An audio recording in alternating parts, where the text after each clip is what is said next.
Page 134. Chapter 7. The, quote, spirit of judgment. Quote, punish, or judge, not falsely, lest you be falsely punished, or judge. For with whatever punishment or judgment you punish or judge, you too will be punished or judged. And with whatever measure, you too will be measured. Judge according to the sageness, or logic, of the laws of the nature, which are given by the creation, because they alone are truth and have their correctness. Why do you see the splinter in your brother's or your sister's eye, and are not aware of the beam in your own eye? Or how dare you say to your brother or to your sister, quote, wait, I will take the splinter out of your eye, and behold, there is a beam in your own eye. You hypocrite, first take the beam out of your own eye, then see how you can take the splinter out of your brother's or your sister's eye. Comprehend or learn, first, the laws of the nature and of the creation and their sageness or logic, before you judge and condemn and want to see the faults of your next one. Through the laws of the nature and of the creation, comprehend or learn, first, your own faults, that you may recognize them, so that you can correct these in yourselves, and hence also in your next ones. Truly, you shall not give holy or venerable things to the dogs, nor throw your pearls or knowledge and wisdom before the swines, lest they trample them with their feet, and they turn on you and tear you apart.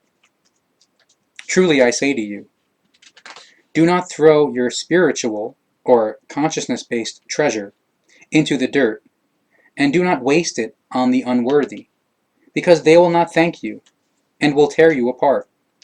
For their power of thought, or their intellect, and their insight or rationality are small, and their spirit or consciousness is weak and uneducated. End quote. Response to consideration or edification. Quote, verse 11. Exert yourself in determining consideration, or conscious, constructive encouragement to yourself, and it will be given to you. And seek, and you will find. Knock, and it will be opened to you. For whosoever holds determining consideration with his or her spirit or consciousness will receive, and whosoever seeks through the power of his or her spirit or consciousness will find, and whosoever knocks in his or her spirit or consciousness, to that person will the knowledge be opened or created by him or her. Who among you would hand your son a stone if he asks for bread, or offer him a snake if he asks for a fish? So if you now, though being bad, can nevertheless give your children good gifts, how much more will your spirit or consciousness give you if you ask for it? End quote. The will, verse 16. Quote, everything that is good, which you wish people would do to you, do likewise to them. This is the law, as was spoken by the true prophets, the distant descendants of Nocodemian. Enter through the narrow portal. The portal is wide, and the path is broad, which leads to damnation, and many are those who travel thereon. And the portal is narrow, and the way is slender, which leads to love, and to life, and to knowledge, and to wisdom. And there are only few who find it by their will, and travel thereon.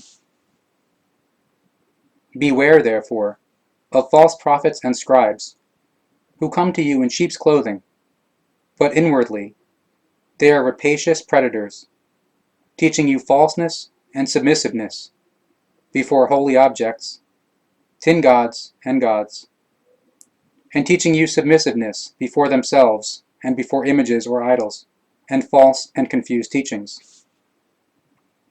Beware, therefore, of those who forbid you access to the love and wisdom and peace and consonance or harmony and knowledge, for they speak to you only because they want might over you, and to seize your goods and chattels.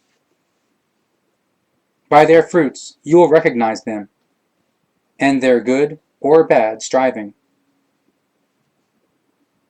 Can one gather or harvest grapes from the thorns, or figs from the thistles? Every good seed brings forth also a good harvest, but a rotten seed brings forth bad and rotten fruit. A good tree can never bear bad fruit, and a rotten tree can never bear good fruit. Therefore, by their fruits you shall recognize their striving. For all those with a bad striving want to raise themselves above you, and do not want to equate themselves with you, or place themselves on your level. And they want to rule over you, for they are rotten fruits that strive for vexation, anxiety, and suppression. Therefore, whosoever hears these words of mine, and does what is pleasing to the truth and the rightfulness, will be like a sage man who, by his will, built his house on the rock. Now, when a downpour fell, and the waters came, and the winds blew and beat upon the house, it did not fall, because it was built on rock. But whosoever hears these words, and does not follow them, is like a foolish man who, by his will, built his house on sand. When a downpour came, and the waters and the winds beat upon the house, it collapsed, and great was its fall." End quote. And it happened that after Emmanuel had finished his talk, the people were shocked by his teaching. Namely, he taught with might, or with full power, mightfully, a new teaching, which indeed was the old, quote, teaching of the prophets. And he did not teach like this, like the high priests and the scribes.